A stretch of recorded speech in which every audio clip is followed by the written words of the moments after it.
New polling shows Joe Biden with a slight edge over President Trump in North Carolina. This Monmouth University survey has Biden up 3 percentage points. The two campaigns are targeting the battleground in the home stretch of the election.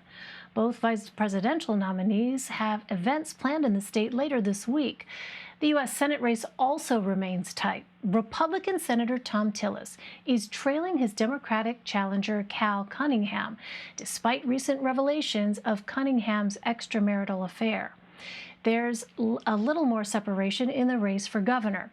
Incumbent Democrat Roy Cooper is leading Republican challenger Lieutenant Governor Dan Forest by 7 points. For the latest on the races in North Carolina, let's bring in Nick Ochsner. He's the chief investigative reporter for our Charlotte affiliate, WBTV, and a friend of the program. Nick, great to see you. So much to cover. Let's begin with the presidential race. As we mentioned, both campaigns think they have a shot to win North Carolina. What are you hearing from voters, and what issues are top of mind? Yeah, well, Elaine, it really depends, like just about everything else in North Carolina, who you're talking to and where those people are located. It is without argument that Donald Trump is the favorite among people who live in rural parts of the state, right? And that in the more urban parts of the state, obviously, are breaking more for Biden. And that also separates the lines about issues people care about. North Carolina has a lot of farmers, especially in the eastern part of the state, especially corn and cotton and pork producers. And so they're worried about things like trade with China and tariffs. In the urban parts of the state, they're focused more on things like health care and the Supreme Court and the nomination of Amy Coney Barrett that's going on right now. And so the landscape is really wide and disparate, and that's what makes North Carolina such a purple toss-up. All right, let's turn to the Senate race, where you and I have talked about this. There have been a number of twists and turns. So according to the Monmouth poll, Cunningham's lead actually grew despite revelations of an affair. So is it fair to say, Nick, that's not having a negative impact on his campaign? Yeah, that might be the biggest shock of all so far since the news of the revelation of the affair is broken. There are now 3 polls that have come out since in the last 2 weeks since that news originally broke. None of them have shown Cunningham's lead decreasing. In fact, WRAL ran a story yesterday out of Raleigh showing that voters care more about the current Supreme Court nomination than they care about Cunningham's extramarital affair. So, the Cunningham campaign has tried to downplay this.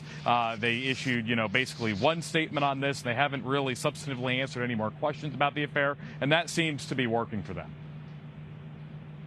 Right, so his opponent, Thom Tillis, is on Capitol Hill for the Supreme Court nomination hearing of Judge Amy Coney Barrett. Now, a doctor cleared him to participate in person after he contracted COVID-19 earlier this month.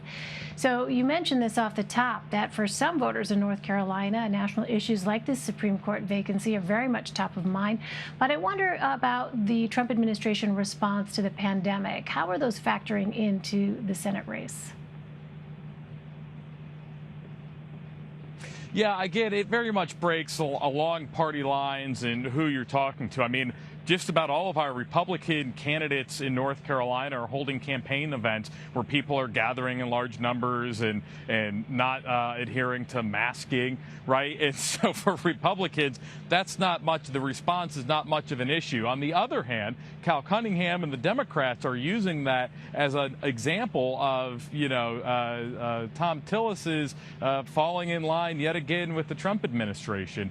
And so, again, it's becoming another wedge issue for Republicans and Democrats, both in the Senate race and in other races across the state. Well, Nick, I also want to ask you about absentee ballots in North Carolina. So the Associated Press reported serious delays in sending out ballots to residents in the 3 of the state's most populous counties. Are you hearing of any issues with the vote-by-mail system in North Carolina? Yeah, absolutely, Elaine. As a matter of fact, I have a story that's running tonight that some voters in Cabarrus County, which is just outside of Charlotte, it's a Charlotte suburb, have waited 6 or more weeks to get an absentee ballot. And according to the state or to the county board of elections, those ballots are actually just lost in the ether. Something happened to them between leaving the county board of elections and getting to the voter's house. So we're seeing issues like that pop up around the state. We're also seeing boards of elections. In the AP story you mentioned, the root cause there is that staffs are just simply overwhelmed by the sheer volume of absentee ballots. The state board of election spokesman told me today that more than 1.2 million ballots have been sent out, right? That's frankly a lot of ballots. And so I think staffs are trying to keep up, the mail system's trying to keep up, and that's not always working. Yeah, I mean, so how has the state been preparing not only for an expected steep increase in mail ballots this year, but also polling place poll worker staffing on Election Day itself? Yeah, so it all really comes down to staffing both in-person poll workers and an absentee ballot. So in Mecklenburg County, here where Charlotte is, they've added workers. There are 50 people working on just sending out absentee by mail ballots to people who request them.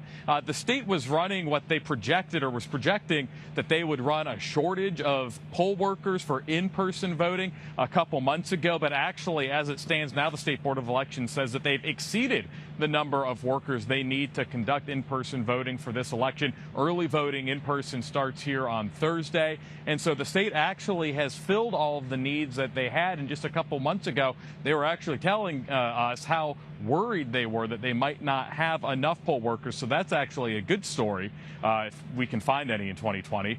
There are actually enough poll workers in North Carolina to conduct this election. Really a bit of welcome news there in your state. Nick Ochsner for us. Nick, always great to have you. Thank you.